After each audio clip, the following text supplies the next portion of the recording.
hal-hal yang mungkin menyinggung Siti itu mereka tersinggung, dan tersinggungnya mereka itu orang yang terus bertunjuk terus memendel, kemudian terus istilahnya nggak cuma diem, tapi anak kita itu ketika sekarang tersebut emosinya maka mudah padu. Kemudian setelah mereka itu cekcok, akhirnya berakhirlah pada jotos-jotosan seperti itu. Nah, inilah tugas kita sebagai guru-guru untuk menjaga, mengelola emosi kita dan mengajak peserta didik kita itu untuk mengelola emosi yang dimiliki oleh mereka. Kemudian yang ketiga itu adalah tumbuhkan resiliensi. Jadi resiliensi itu adalah daya juang dari murid-murid kita. Resiliensi itu adalah kemampuan murid kita untuk bisa bangkit lagi setelah mereka itu terjatuh. Kemudian mencoba lagi setelah mereka itu gagal. Dan di sini itu kita sebagai guru itu dituntut untuk bisa menumbuhkan daya juang atau resiliensi yang dimiliki oleh peserta didik kita. Nah, data dari kementerian itu ternyata 85% dari remaja SMP itu menunjukkan bahwa daya juangnya mereka itu sangat rendah. Bahkan fakta ini dibuktikan dengan mereka itu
Ketika ada orang tua yang seperti itu, maka kita harus membangun kolaborasi ini Bapak Ibu. Kemudian jurus yang ketujuh yaitu menata situasi. Nah, menata situasi ini adalah bagaimana caranya kita menata situasi lingkungan sekolah agar sekolah tempat kita untuk belajar mengajar ini nyaman ditinggali untuk murid atau peserta didik kita, kemudian untuk kita dan untuk pihak-pihak lain yang berkaitan dengan sekolah. Nah, dari 7 jurus BKMB ini, saya memilih 2 jurus yang saya implementasikan di kelas. Next, nah, jadi di sini saya mengimplementasikan 2 jurus. Saya memilih topik mengapresiasi pola otak dan menumbuhkan daya juang atau resiliensi. Nah, di sini jurus yang saya pilih adalah jurus yang kedua yaitu kelola emosi dan jurus yang ketiga yaitu menumbuhkan resiliensi. Nah, jurus yang kedua kelola emosi ini saya berikan kepada anak-anak itu dengan materi dasar atau kompetensi dasar sebagai berikut. Yang pertama adalah mengenal emosi. Jadi saya membantu anak-anak untuk mengenali dulu emosinya, kemudian nanti mereka memahami emosinya agar mereka bisa mengelola emosinya mereka dengan baik. Kemudian yang kedua itu kompetensi yang kedua yaitu mengendalikan otak reptil, karena sejatinya di dalam otak manusia itu di dalam otak manusia itu ada reptil yang bersemayam di sana. Jadi kemampuan yang kedua adalah mengendalikan otak reptil atau mengaktifkan pawang agar reptil ini tidak berkeliaran kemana-mana. Kemudian yang ketiga yaitu jeda dalam memilih tindakan. Jadi mengajarkan anak-anak untuk sebelum mereka bertindak itu memberi jeda agar mereka itu bisa berpikir dulu sebelum mengambil keputusan atas sebuah tindakan. Nah, kemudian yang ketiga tumbuhkan resiliensi itu kompetensi dasarnya ada 3. Yang pertama yaitu mereka paham dulu apa itu resiliensi atau BLT.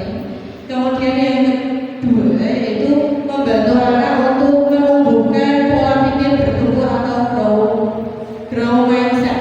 Kayaknya bacanya gini nih, grow mindset gitu ya benar. Gimana bacanya benar? Grow mindset. Grow mindset. Kemudian yang ketiga auxiliary magic atau kata-kata ajaib. Oke, next step. Nah, kemudian di dalam mengaplikasikan 2 jurus ini, saya menggunakan metode ARKA. ARKA yaitu A yang pertama adalah aktivitas. Nah, di sini aktivitas yang dimaksud itu adalah anak-anak atau murid diajak untuk melakukan aktivitas atau beberapa metode yang bisa membuka minat atau keterlibatan siswa untuk agar mendorong mereka aktif berpartisipasi dalam proses belajar. Nah, aktivitas ini hampir mirip dengan ice breaking. Bedanya Bapak Ibu, kalau ice breaking itu istilahnya sekedar permainan untuk memasuki kegiatan inti seperti itu. Nah, kalau aktivitas ini sebenarnya mirip dengan ice breaking. Bedanya aktivitas itu kegiatan yang kita lakukan bersama dengan anak itu adalah pancingan agar anak-anak itu dok dulu sebelum masuk ke materi. Oh, maksudnya ini kita kayak gitu. Nah, jadi mirip dengan ice breaking. Cuman kalau aktivitas ini ada kayak kesan oralnya gitu Bapak Ibu. Kemudian yang kedua refleksi, artinya refleksi. Nah, di sini murid diajak untuk merenungkan kembali pengalamannya, kemudian tindakan atau perasaan diri sendiri untuk menyimpulkan kegiatan aktivitas yang sudah dilakukan. Jadi setelah anak itu diajak senang-senang, baru kita suruh mikir maksudnya aktivitas ini mau apa kayak gitu. Nah, setelah anak-anak itu udah celemongan, nah gini bu, mereka udah bisa mengambil kayak gagasan utama dari materi yang akan kita sampaikan, barulah kita masuk ke konsep. Nah, konsep ini adalah materi yang akan kita ajarkan kepada anak-anak. Nah, kemudian yang terakhir itu adalah aplikasi adalah anak-anak itu diajak untuk mengaplikasikan Bapak Ibu. Jadi materi yang kita berikan itu tidak hanya materi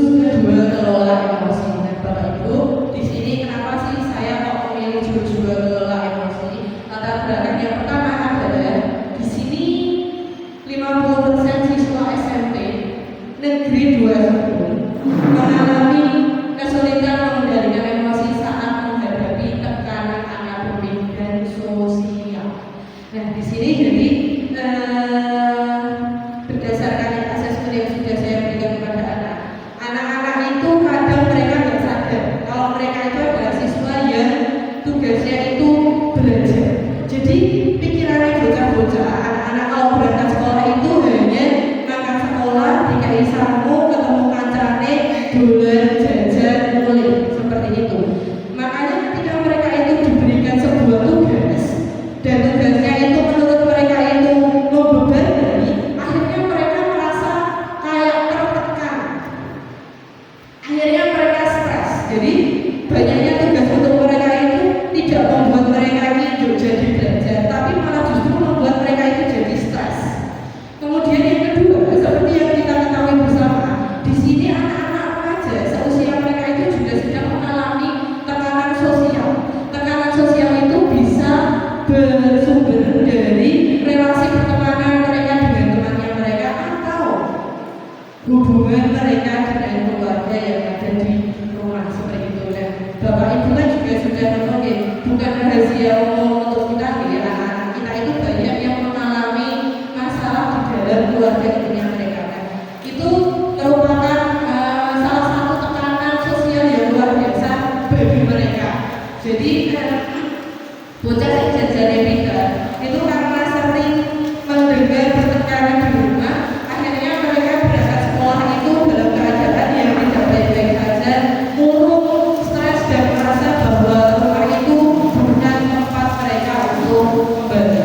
Kemudian kedua, banyak murid yang belum bisa membedakan emosi positif dan negatif, sehingga respon yang muncul itu sering tidak sesuai dengan situasi. Nah, jadi anak-anak itu terkadang tidak paham bahwa emosi itu ternyata orang yang suka. Emosi itu ternyata ada nangis, kecewa, sedih, senang, bahagia, takut, cemas, gelisah, itu juga termasuk emosi. Dan mereka itu kadang tidak paham bahwa pada saat itu emosi yang mereka rasakan bisa jadi apa-apa. Jadi kadang anak kita itu tertawa tanpa sebab, pembelajarannya bukan mereka. 2 jam di dalam kelas, anak itu tertawa dari awal sampai akhir. Dan ketika ditanyai, "Gue ini ngobrol," mereka menjawab, "Gak apa-apa, Bu, saya juga gak tahu apa yang saya tertawakan," seperti itu. Atau misalnya tiba-tiba ada anak yang nangis dulu, kita tanya, "Apa dulu?" Jawabannya adalah, "Saya gak tahu, bagi saya masih pikiran saya itu tahu, tapi saya gak tahu saya itu sebenarnya kenapa." Nah, ini merupakan salah satu gejala yang harus ditindaklanjuti oleh kita sebagai orang tua siswa yang ada di sekolah.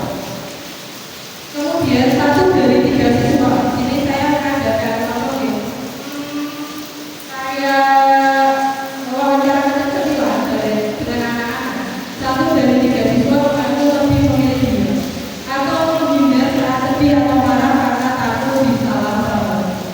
Jadi anak-anak itu cenderung mending bolos, mending nggak berangkat ke sekolah, etok-etok sakit hanya karena sedang merasakan emosi yang tidak wajar atau masalah yang mungkin mereka itu belum menemukan solusinya. Kemudian kurangnya keterampilan mengelola emosi yang berdampak pada yang pertama toksik antar teman, ini sering terjadi di bawah. Kemudian yang kedua konsentrasi belajar yang menurun. Kemudian yang ketiga stres dan kelelahan secara emosional. Jadi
ini.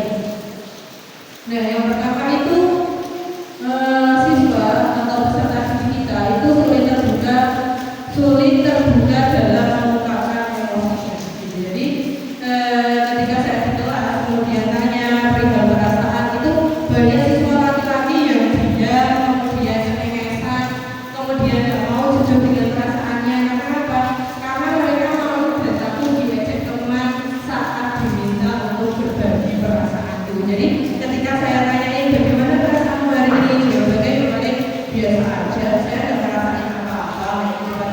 Dari awal sampai saya masuk kelas itu dia mengut terus, dan tapi ketika ditanya kenapa, jawabannya adalah tidak apa-apa. Ketika saya keluar, kemudian saya tanyain lagi tadi kenapa kamu mengut, tadi yang dikit dengan sebagainya, kenapa nggak jujur dengan perasaan? Jawabannya adalah saya malu atau saya nggak mau kalau diejek sama teman-teman saya gitu. Jadi saya nggak mau kalau disangka saya itu anak yang lemah atau saya itu cengeng, saya itu kayak cewek. Jadi mereka sulit terbuka dalam mengungkapkan emosinya. Kemudian yang kedua itu anak-anak itu belum paham istilah emosi yang beragam. Jadi mereka itu masih bingung membedakan antara marah, kesal, kecewa, atau cemas. Akhirnya semua emosi itu disebut marah gitu. Dia lagi kecewa, ujung-ujungnya nesu. Dia lagi sedih, ujung-ujungnya nesu. Nangis ditakoni nopong dulu. Pasti ngerti nangis orang takon. Nangis dia nangis. Kayak gitu. Jadi semua hal yang dirasakan sama anak-anak itu nanti kepalanya ke marah kayak gitu. Kemudian yang ketiga, anak-anak itu tidak fokus saat kegiatan refleksi. Jadi ketika aktivitas membutuhkan perenungan, misalnya ada pas teknik jeda atau simulasi iMessage, sebagian anak itu malah bercanda atau tidak serius. Jadi memang tantangannya di situ ya Bapak Ibu, tidak semua anak ketika kita masuk kelas itu mau serius. Tidak semua anak itu mau istilahnya di situ mau benar-benar meresapi apa yang kita sampaikan. Jadi ketika kita refleksi itu ada anak pas kalau bocah sing jujur mesti diejek karo anak. Kemudian waktu pelaksanaannya terbatas dan jelas Bapak Ibu di sini saya masuk kelas itu cuma 1 jam. Jadi diskusinya itu terbatas. Kalau diturutin itu bisa 3 jam pembelajaran itu nggak selesai karena pasti ketika saya masuk kelas ini anak-anak bablas seperti itu. Karena memang jam saya masuk kelas itu cuma 1 jam dalam 1 minggu kayak gitu. Dan anak-anak itu datang ke ruang BK itu mereka ada rasa kayak saya malu masuk ke ruang BK karena ketika masuk ke ruang BK berarti capnya berat saya bermasalah. Jadi kesempatan mereka ngobrol dengan saya itu sangat terbatas sekali. Kemudian guru perlu mengelola dinamika kelas dan ini. Jadi saya itu masih perlu belajar bagaimana caranya mengelola dinamika kelas karena di situ saat ada 1-2 siswa yang menertawakan teman yang jujur mengungkapkan emosi, suasana kelas menjadi tidak aman secara emosional. Kemudian yang terakhir kesulitan menjaga suasana tenang. Jadi dikelola emosi ini kan sebenarnya kita butuh suasana yang tenang di Bapak Ibu. Tapi ternyata membuat anak-anak 32 anak tenang itu ternyata sulit sekali. Gitu. Ada aja anak yang di situ membuat rame.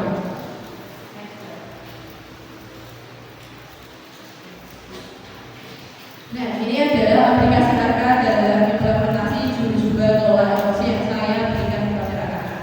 Nah, aktivitas yang pertama adalah di sini saya bermain balon emosi dan respon kertas bulat. Jadi saya berikan aktivitas kepada anak-anak, saya berikan kertas, di mana kertas itu adalah perwujudan balon emosi. Ada 5 warna kertas, merah menunjukkan marah, biru berarti sedih, pink pas mereka itu sedang bahagia, kuning ketika mereka itu sedang kecewa, kemudian hijau itu ketika mereka itu sedang merasa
kemudian saya tanyain Bu Neni, hari ini kamu memilih kata-kata apa yang mendasari kamu memilih kata itu. Dan setelah semua saya tanyain, kemudian saya berikan sebuah simulasi gitu ya. Jadi kita berada di ruang yang sama, tapi saat ini kita merasakan emosi yang berbeda. Kenapa? Kayak gitu. Nah, ternyata di situ bisa membuat anak itu terpancing. Ternyata respon orang itu satu dengan yang lainnya itu berbeda, dan ternyata emosi setiap orang itu berbeda, dan ternyata emosi itu melompatnya itu cepat sekali.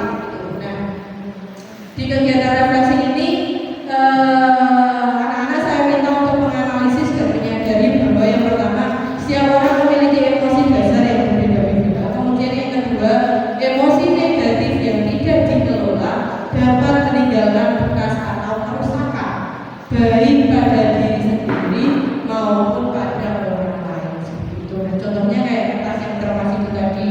Jadi meskipun kita sudah meminta maaf terhadap atas yang sudah termas itu tadi, ketika sudah termas juga meskipun dilus-lus dia tidak akan bisa kembali mulus seperti sedia. Nah, saya simulasikan nanti dengan paku yang saya teringat dengan Mbak Tia ketika kasih nasihat ke si 8B itu sobat yang ikut kemuliaan Desta. Jadi ketika kamu menancapkan paku ke kayu itu terus misalnya paku ini cabut meninggalkan bekas atau tidak. Nah, gimana?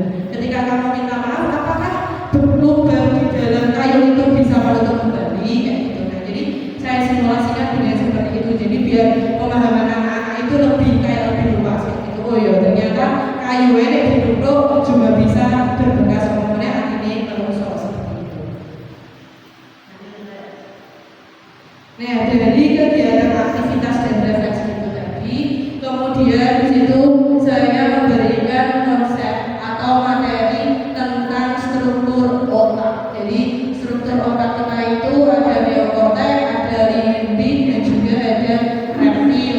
Nah, itu saya berikan kepada anak-anak dan bagaimana caranya anak-anak itu mengambil jeda ketika mereka sedang emosi, kemudian bagaimana mengajarkan kepada anak-anak untuk bersikap asertif. Jadi saya ajarkan kepada anak-anak ketika kamu tidak suka dengan seseorang itu kamu boleh bilang, kamu boleh mengungkapkan ketidaksukaanmu atau rasa kecewamu terhadap orang lain dengan cara menggunakan bahasa yang baik. Dan di situ saya ajarkan kepada anak-anak bagaimana caranya menyampaikan rasa tidak suka kita terhadap orang lain.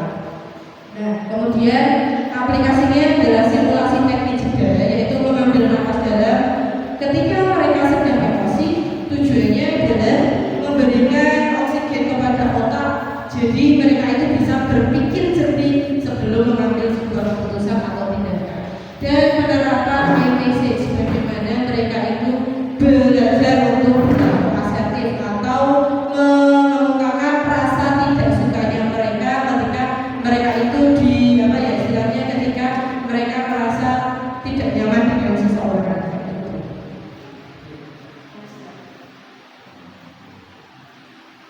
Nah, hasilnya yang pertama dari segi pemahaman emosi. Jadi di sini murid atau siswa mulai mampu mengidentifikasi berbagai jenis emosi seperti senang, sedih, kecewa, marah, takut, dan bangga.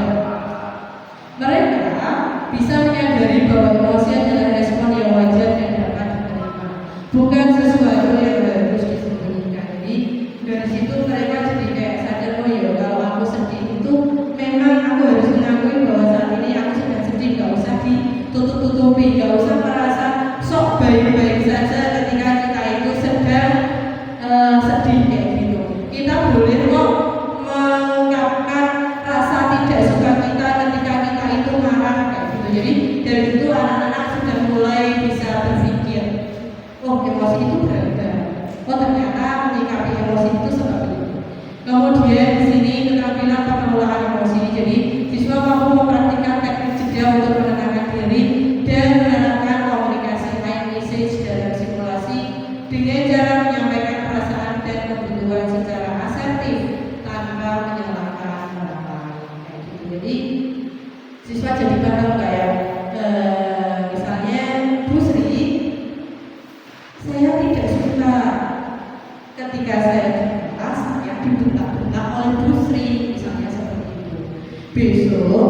Bu Sri kok ini menegur saya, silakan bilang saja Bu, salahnya saya itu di mana, tidak usah membentak-bentak. Jadi mereka jadi mulai bisa belajar seperti itu, dan di setiap saya masuk ke dalam kelas mereka, itu mereka saya minta untuk melakukan simulasi seperti itu. Kemudian perubahan sikap setelah kegiatan, siswa terlihat lebih reflektif dan terkendali saat menghadapi konflik kecil di kelas. Beberapa mulai terbiasa mengekspresikan perasaan dengan kalimat positif. Nah, refleksi dari implementasi jurus 2 ini, yang pertama selama kegiatan itu anak-anak tampak antusias dan terbuka saat membagikan pengalaman emosionalnya.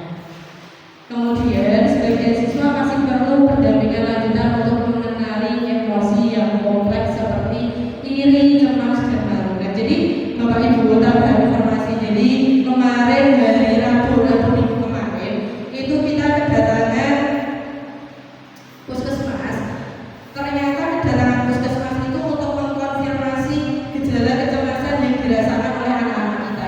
Jadi kalau nggak salah itu ada sekitar 15 anak yang dipanggil oleh puskesmas karena terindikasi mengalami kecemasan atau anxiety. Dan dari 15 anak itu kalau nggak salah ada 9 anak yang mengalami gejala kecemasan yang agak berat.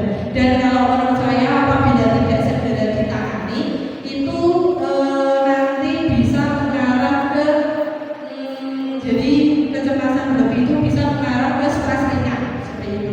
Beberapa anak yang kelas 9 itu sudah mulai saya panggil, dan anak-anak yang tidak justru anak-anak yang terindikasi itu adalah anak-anak yang menurut saya itu tidak terdeteksi kayak gitu. Contohnya kayak Wahyu 9B, Wahyu itu kan diam, koyone biasa-biasa wae gitu. Maksudnya oke, anaknya itu nggak ada masalah dengan siapa aja di dalam kelas juga oke. Ternyata setelah saya panggil dia memang mengalami kecemasan berlebih, dan itu diakibatkan karena dia merasa tidak pede dengan dirinya sendiri.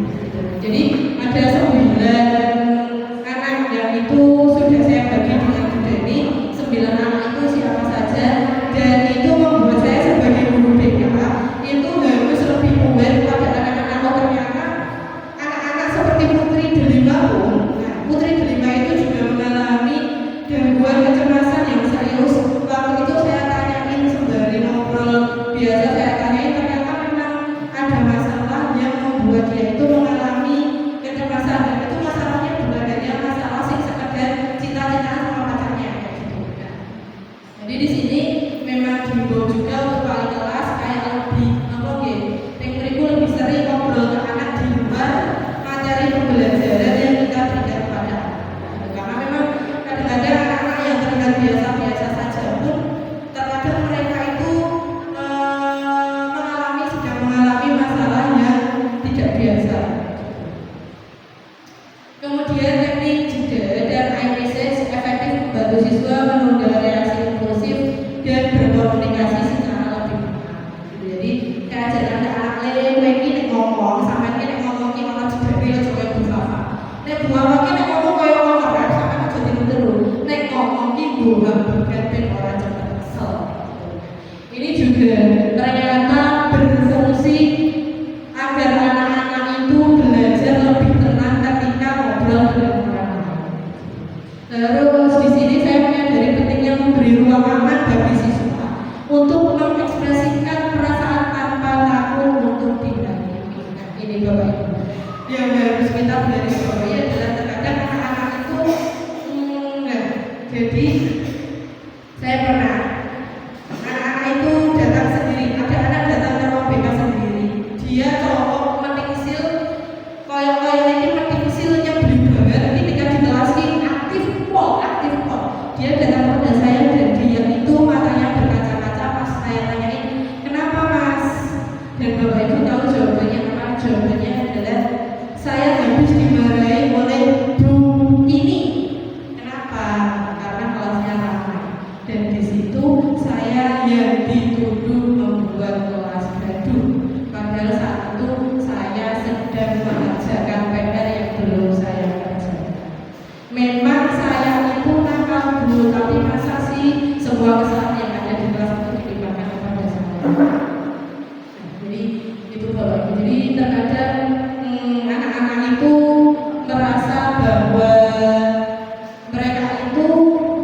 sudah dicap dilabeli nakal, oh kowe pakai nakal, mungkin wis dicap nakal, oh berarti wis aku nakal sisa mulai.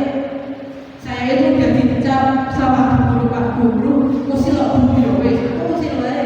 Jadi kayak anak-anak itu sering nantangin kita, Bapak Ibu, secara nggak sadar mereka itu nantangin kita karena kita itu secara nggak sadar sering memberikan respon labeling kepada anak, memberikan respon kayak kadang nggak secara ucapan kita kayak mungkin nakal oleh ibu, tapi kayak edukasinya kita itu sering dibaca sama anak-anak. Kayak misalnya ada anak yang mau tanya ke kita atau mau gimana sama kita dan kita memberikan pandangan yang kayak males atau kayak gitu tuh anak itu bisa membaca, dan itu mereka sering cerita ke saya juga seperti itu. Kemudian layanan akan dilanjutkan dengan kegiatan pemantapan keterampilan sosial emosional agar kemampuan pengelolaan emosi semakin konsisten dalam keseharian.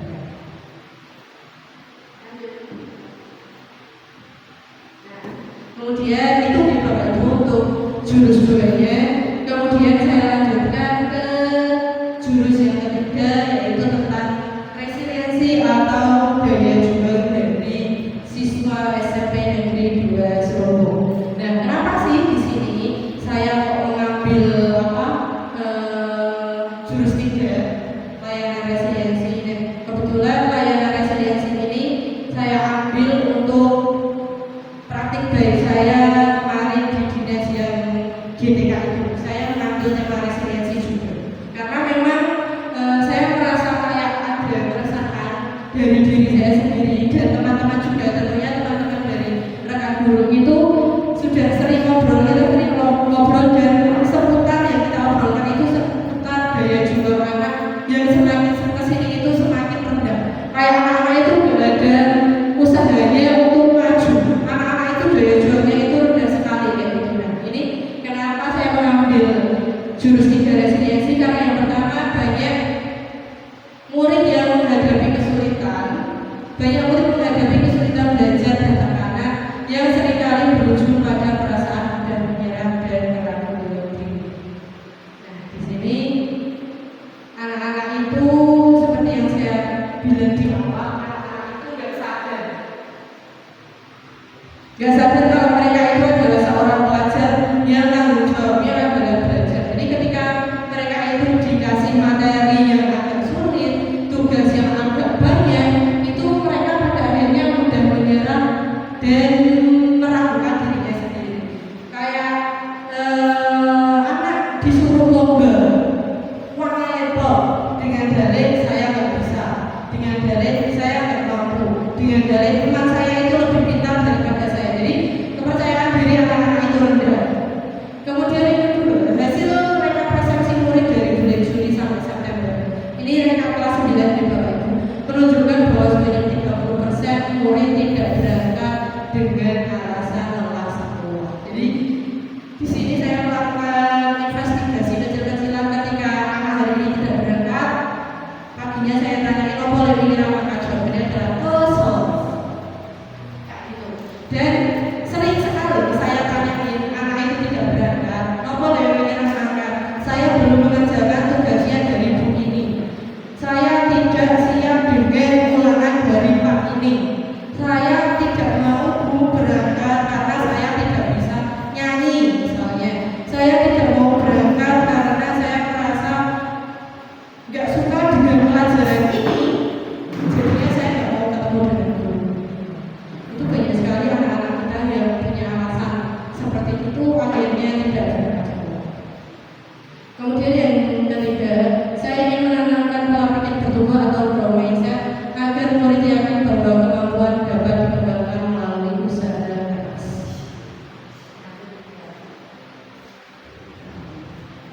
Oke, dan ini gambaran pelaksanaan implementasi jurus 3. Jadi di jurus 3 ini saya melakukan 2 kegiatan. Kegiatan yang pertama adalah bimbingan klasikal, yaitu pemberian materi di dalam kelas, dan yang kedua adalah bimbingan individual, konseling individual. Itu saya lakukan dengan salah satu siswa, dan yang ketiga malahan konseling kelompok yang saya lakukan dengan beberapa anak saya sendiri dari kelas 9A sampai kelas 9. Dan gambaran pelaksanaan ini yang pertama Kerjasama kelompok belum optimal. Nah, di sini ada anggota kelompok yang memilih diam atau membiarkan yang lain bekerja setelah menara pertama itu roboh. Jadi kerjasama anak-anak itu memang belum optimal gitu ya Bapak. Jadi ketika kita melakukan kerja kelompok, ada anak yang aktif dan ada anak-anak yang benar-benar di situ pasif. Terus yang kedua, waktu pelaksanaan terbatas untuk refleksi mendalam. Sama seperti yang jurus kedua tadi, di sini saya merasa waktu untuk melaksanakan layanan itu sangat sedikit sekali. Kemudian sebagian siswa masih malu menceritakan pengalaman ketika mereka itu mengalami sebuah kegagalan. Di sini mereka kayak aku atau gagal dulu kayak gitu. Hidup saya lancar-lancar saja. Karena apa? Karena mereka nggak mau berbagi pengalaman dengan temannya. Nah, di sini hambatan yang terakhir adalah saya perlu menjaga suasana kelas tetap suportif. Nah, di sini kegiatan yang saya lakukan adalah anak-anak saya minta untuk membuat menara dari stik es krim. Nah, saat satu kelompok gagal membangun menara, terdengar tawa dan cemohan dari kelompok lain yang membuat anggota kelompok tersebut tersinggung dan menolak untuk melanjutkan pembuatan.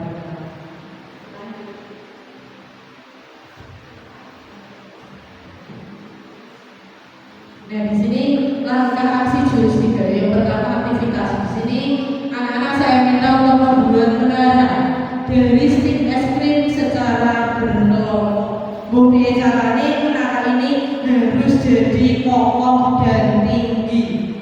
Nah, di situ ketika mereka itu sedang membuat menara, di tengah-tengah pembuatan menara itu saya menghadirkan gangguan dengan cara menara di setengah tadi tak senggol, akhirnya menaranya roboh. Nah, di situ mesti anak-anak itu bukan lagi akhirnya malah dirobohke.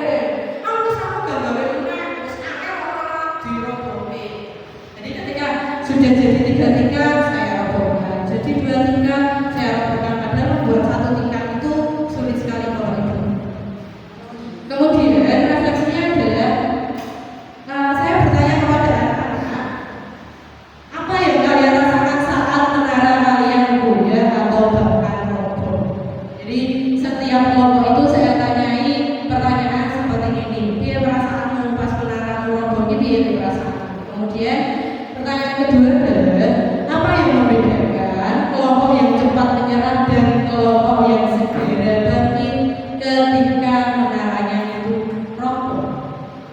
Jadi kan ada kelompok yang benar-benar wes pisangnya buahan roboh kayak amokan gak. Ada kelompok yang baru sekali saya robohkan dan tidak mau melanjutkan lagi. Ada yang sudah 2 kali saya robohkan tapi tetap mau bikin membuat menara. Kemudian pertanyaan ketiga adalah apa pelajaran paling penting yang kalian dapatkan tentang daya latih atau resiliensi dari kegiatan ini. Jadi pesan moral ini mau apa toh ini? Nopo toh buka lagi data memperbaiki menaramu. Dan di sini konteksnya pertanyaan terakhir adalah kapan kalian pernah merasa menara dalam kehidupan kalian itu roboh? Bagaimana respon kalian saat itu? Nah, di situ jawabannya anak itu bermacam-macam. Jawaban yang tidak saya duga adalah menara saya roboh ketika ibu saya meninggal, bapak saya nikah lagi, saya ikut dengan mbak saya, kemudian bapak dan pokoknya kalau yang paling membuat saya di hati agak di situ adalah kayaknya bapak dan ibunya menikah, kemudian kalau nggak salah di umur 8 tahun ibunya meninggal, bapaknya nikah lagi, kemudian bapaknya nikah lagi terus bapaknya nikah lagi, kemudian bapaknya meninggal, terus si ibu tirinya ini nikah lagi dengan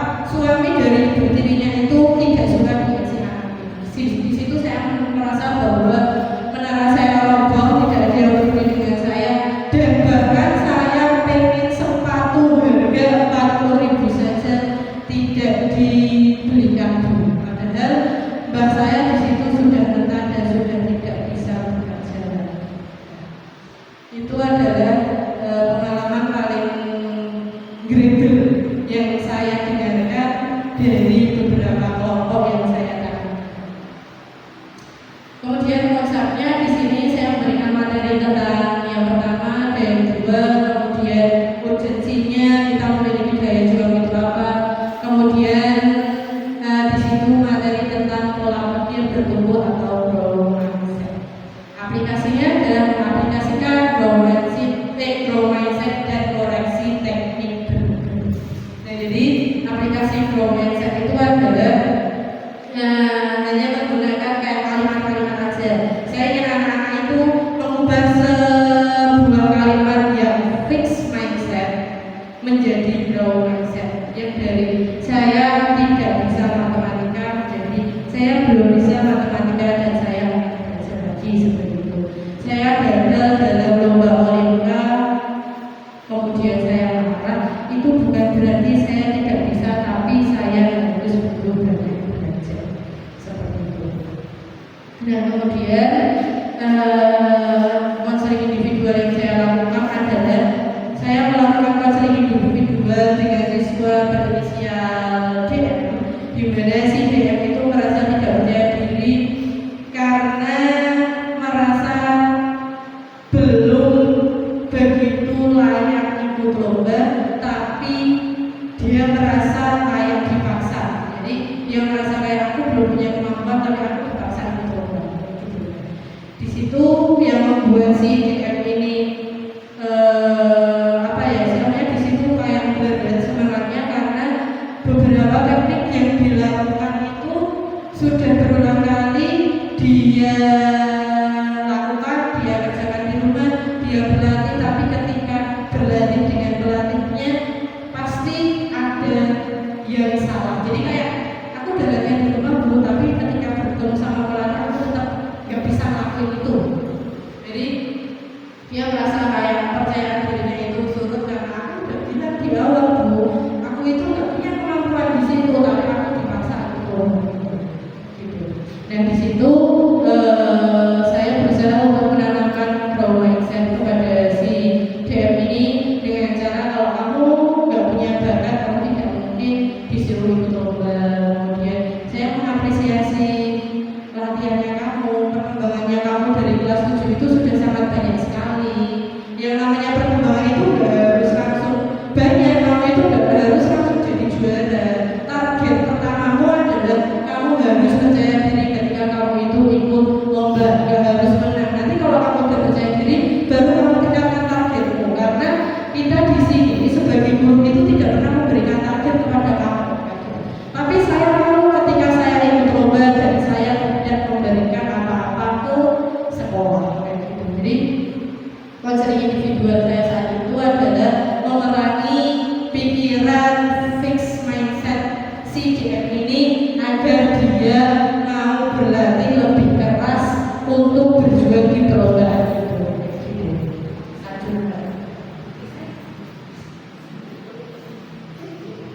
Nah, hasil implementasi dari jurus 3 ini yang pertama, siswa mulai memahami makna dari jual atau resiliensi dan grow mindset. Nah, dari hasil refleksi lisan, 80% siswa menyebut gagal bukan berarti tidak bisa, tetapi harus coba lagi. Kemudian yang kedua, sebagian besar siswa mampu membangun ulang naranya dengan semangat. Jadi di situ dari 5 kelompok, 1 kelompok yang tidak mau melanjutkan, yang 4 kelompok masih mau melanjutkan. Kemudian yang ketiga, terjadi peningkatan keberanian mencoba kembali setelah gagal. Jadi seperti yang saya ceritakan tadi, si DM ini merasa tidak mampu, kurang percaya diri, malas kalau latihan itu ada kejelasannya. Akhirnya setelah konseling individual ini dia mulai berani mencoba. Kemudian yang terakhir adalah siswa mampu bekerja sama dan memberi dukungan kepada teman. Jadi selama kegiatan beberapa siswa itu memberi semangat satu sama lain ketika menaranya roboh. Misalnya dengan ucapan ayo kita bikin lagi, kita bisa kok. Masa sih kelompok lain melanjutkan kita enggak?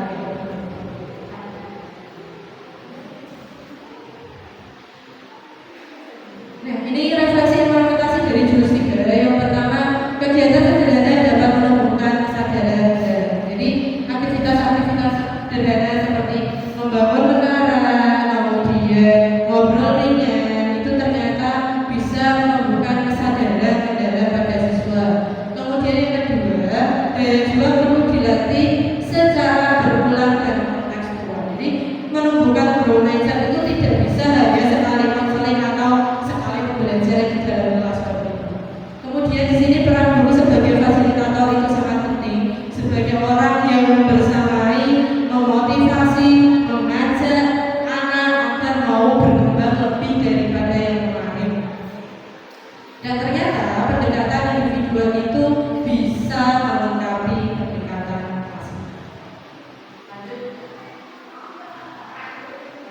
Terima kasih Bapak Ibu. Jadi ini adalah paparan dari 2 jurus yang sudah saya implementasikan di dalam kelas.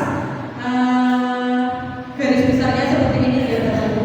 Intinya bahwa kita sebagai guru itu dituntut untuk membimbing anak, tidak hanya mengajar, tapi membimbing anak karena perkembangan siswa itu tidak hanya dilihat dari 1-2 kali pembelajaran, tapi harus dibersamai secara kontinu. Dan mungkin dari Bapak Ibu ada yang mau disampaikan, mungkin mau menambahkan atau mungkin menyanggah atau mungkin apa?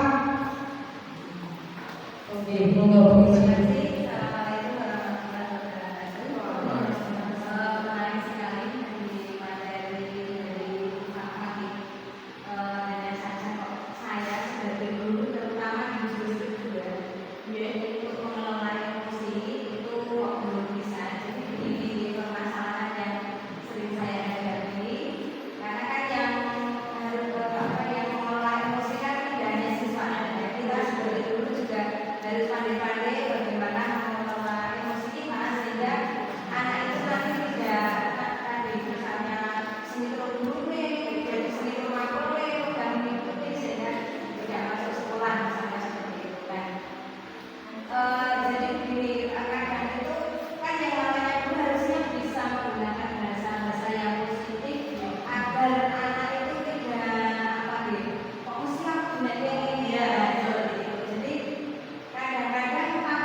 Terima kasih atas pertanyaannya Bu Cici. Jadi di sini lagi dengan bagaimana caranya kita mengelola emosi kita di dalam kelas, karena terkadang menghadapi anak yang spesial itu ternyata di situ kita itu sebagai manusia ya ternyata orang yang bisa sabar, makanya juga nggak bisa Bu Cici dikanten ya, ini bukan maksudnya saya menggurui, tapi ini pertanyaan panjenengan itu pernah ditanyakan sama teman saya ketika di Solo kemarin gitu. Kita itu sebagai manusia biasa itu tidak luput dari kesalahan, termasuk kita tidak luput dari yang namanya emosi negatif itu di sini. Di sini tadi kan ada konsep yang istilahnya menerangkan bahwa sebelum kita itu mengambil tindakan kita harus mengambil jeda, dan kita ada yang namanya emesis kayak gini. Nah di sini Bu, di sini mengambil jeda itu tidak hanya mengambil jeda ketika kita itu mau memperlakukan anak gitu Bu. Jadi menurut materi saya itu, jadi beliau adalah dosen di UNS, itu memberi jeda itu juga memberikan ruang kepada anak. Ketika kita itu emosi, itu juga kita nggak bisa langsung aku ke emosi, kalau ujung-ujung aku membujuk hatiku untuk langsung baik-baik saja gitu. Jadi memberikan jeda itu juga termasuk kita memberikan ruang kepada diri kita dan memberi ruang kepada anak untuk ngedem kahanan, ngedem kondisi seperti itu. Jadi ketika panjenengan kok mungkin melakukan sebuah kesalahan kepada anak, entah itu ucapan kita yang tidak baik atau mungkin sikap kita yang mungkin tidak sesuai dengan apa yang anak harapkan, itu memang biarkan dulu. Jadi kita beri jeda dan nanti kita perbaiki ketika kita sudah berada di luar kelas gitu Bu. Jadi misalnya kayak gini, saya itu ketika pembelajaran selesai itu pasti saya gini ke anak,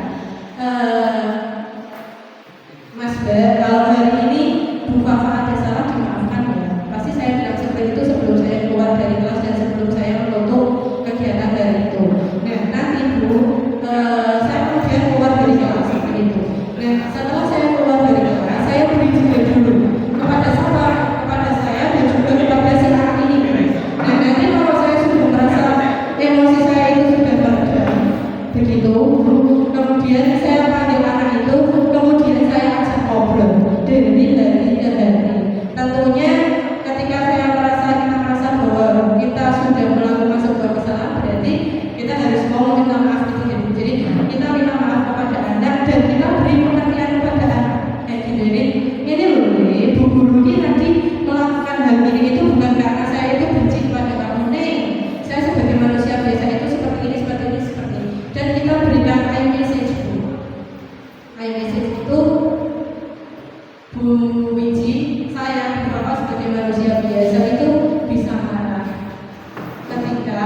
menghadapi kamu yang seperti ini, besok jangan seperti itu ya. Kalau kamu ada masalah, kamu boleh cerita ke saya. Tapi jangan melakukan hal-hal yang buruk. Hal yang buruk itu tidak hanya berdampak buruk ke saya sebagai guru, tapi berdampak buruk pada kamu dan pada seluruh teman-teman. Seperti itu. Jadi saya diajarkan sama dosen saya, yang itu dosen itu beri jeda. Kita tidak bisa memaksa hati kita untuk baik-baik saja ketika saya sedang emosi, ketika kamu sedang emosi. Jadi ben didumse kowe anteng, bocahe anteng, nek wis padha-padha anteng, lara bocahe dipanggil, diajak ngobrol bersama. Itulah gunanya komunikasi yang efektif antara kamu dengan siswa. Seperti itu. Jadi ini tadi kunci mungkin hal yang bisa kita lakukan adalah mengantisipasi dengan cara melatih anak ketika kita dan dia sudah dalam kondisi yang sama-sama lapar, sama-sama kaya, sama-sama sudah seperti itu. Mungkin misalnya jelas itu misalnya apabila dari kemarin ada anak satu, begitu saya masuk, saya sudah kenal, baik itu ya, tadi saya menanyakan, dia malah beberapa kali, ya, saya diamkan, ya, terus ngobrol itu saya ingatkan, anak itu malah ambil botol aqua dibunduk-bunduk gitu ya. Ya, sudah tak ya, jelas oke. Jadi kok benar, betul-betul di segala. Baru tak pakai sudah dimasukkan. Nah, saya kan sebetulnya nggak boleh ya, misalnya mengacam saya itu kan nggak boleh. Misalnya, ambil aja kan kok ini, itu kan nggak boleh ya. Tapi saya itu antaranya kemarin begini. Ini adegan dijalankan di Pak Bulan, sudah kali ini 2 kali. Ya. Ingat, kali ini 2 kali. Nanti kalau tulis sekali lagi, berarti akan peringatan 1 kali lagi berarti kartu merah supaya kesempatan yang kelas harus belajar juga. Sanggup ya? Ngantuk-ngantuk dia kok lagi dolar-dolar ya? Lalu saya menempatkan itu boleh nggak seperti itu? Oke. Nah, ini juga pernah ditanyakan sama teman saya, Bu, gimana menghadapi anak saya yang ngomongin jan, masuk aja orang bocah sing caper pol seperti itu, Bu. Jadi kalau menurut kami anak yang seperti itu kan caper itu, caper lagi, jadi ini butuh tak perhatikan apa yang seperti itu kan. Jadi jawabannya adalah begini, Bu Uci. Sebelum kita melakukan pembelajaran itu, alangkah lebih baiknya kita mengingatkan kesepakatan kelas dari sebelum kita, jadi di awal itu kan kita sudah membuat kesepakatan kelas, jadi diingatkan. Jadi pas itu si dosennya bilang kayak gini, saya pernah bilang gini ke mahasiswa saya, pokoknya sebelum pembelajaran itu saya bilang seperti itu, kita pernah buat kesepakatan kelas, ketika ada yang ngomong berarti ada yang mendengarkan, kalau ada yang perlu diperhatikan berarti yang satu memperhatikan. Nah, ketika pembelajaran juga di dalam kelas, ketika kok saya bicara, kamu yang ngomong, berarti kamu harus maju ke depan untuk menggantikan saya seperti itu. Dan ketika kamu kok sibuk sendiri, berarti di situ saya yang memperhatikan kamu perhatikan saya di depan seperti itu. Jadi kembali lagi ke kesepakatan awal yang sudah kita buat dengan anak seperti itu. Dan misal apa jenengan, nah ini saya merasa di sini pun sabar banget gitu, dan apa cara nek kula pas kok kowe asal dari ketemu penalti kartu merah itu betul saya semua kowe ketika aku kan. Nah, jadi misalkan jenengan kok merasa bahwa anak ini sudah mengganggu sekali kayak gitu, Bu. Nah, itu enggak apa-apa Bu dikeluarkan. Nah, tapi Bu di sini anak itu ketika dikeluarkan itu senang. Nah, itu Bu. Nah, jadi katanya dosennya itu boleh dikeluarkan dengan catatan tugas dan harus ada sih sama kawan. Gitu. Misal kalau mana orang PKW bisa ini orang bisnis itu nggak apa-apa, karena ketika kita membuat anak ini keluar dari kelas tanpa pengawasan, justru bocah ini malah besok akan mengulangi hal yang serupa. Jadi